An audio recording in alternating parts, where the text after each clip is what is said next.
বোকা ছেলে বলছে যে আমার শ্বশুর আমাকে মোটরসাইকেল দিয়েছে খুশি হয়ে।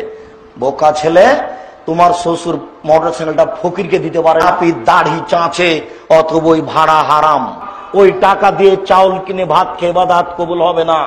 বাংলাদেশে প্রায় 5,500 এনজিও রয়েছে, কোন এনজিওতে চাকরি করে ওই টাকা দিয়ে চাউল কিনে ভাত খেলে ইবাদত কবুল হবে না। এদেশের ব্যাংকে চাকরি করে ওই টাকা দিয়ে চাউল কিনে ভাত খেয়ে ইবাদত কবুল হবে না। আমি তোমাকে বলেছি, 18 বছর থেকে বলে আসছি, তোমার বাপের জমিদারি আছে, বড় ব্যবসা করো।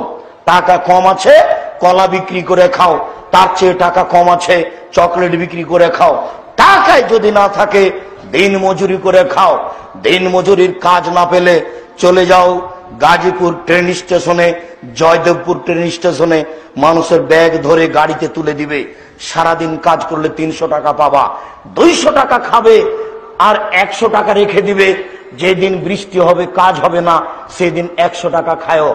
তুমি 1 কেজি বেগুন কিনেছো, 5টা বেগুন ধরেছে।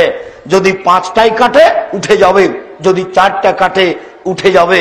তোমার স্ত্রী যদি 5টাই কেটে রান্না করে, এর নাম হস্তিনী স্ত্রী, চিন্তিনী নয়। এ দিয়ে সংসার চলবে না। একে বুঝাতে হবে, নইলে পরিবর্তন করতে হবে। যদি একটা রেখে দেয়, 4টা কেটে রান্না করে, তাহলে থেকে গেলে বিকালে আপনার চাচা আসলে এ দিয়ে সানা ভর্তা করে তাকে পার করে দেওয়া যাবে।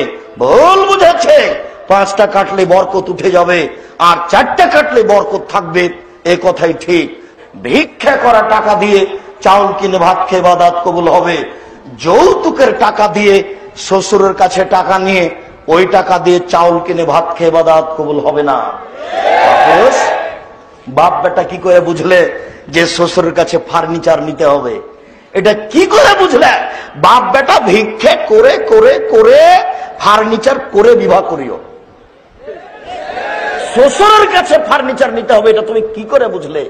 এই মেয়েটাকে 25 বছর যাবত তোমার শ্বশুর রিস্ক নিয়ে লালন পালন করে জীবন বাজি রেখে শিক্ষা দিয়ে আজকে তোমার হাতে তুলে দিয়েছে তোমার ভোগ করার জন্য। কাপুরুষ, তুমি একটু বলতে পারো না, আব্বাজি 25 বছর যাবত লালন পালন করে আমার হাতে তুলে দিয়েছেন, আমি কি দিয়ে শুকরিয়া আদায় করি?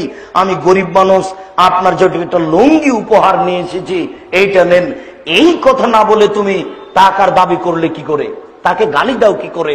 তোমার লজ্জা থাকা উচিত, তোমার শরম থাকা উচিত, তোমার হায়া থাকা উচিত, তোমার বিবেক থাকা উচিত, তোমার মানবতা থাকা উচিত। তুমি কি করে শ্বশুরের কাছে টাকা চাও? আগামীকাল সন্ধ্যা হতে হতে টাকা ফেরত দিতে হবে। বোকা ছেলে বলছে যে আমার শ্বশুর আমাকে মোটরসাইকেল দিয়েছে খুশি হয়ে।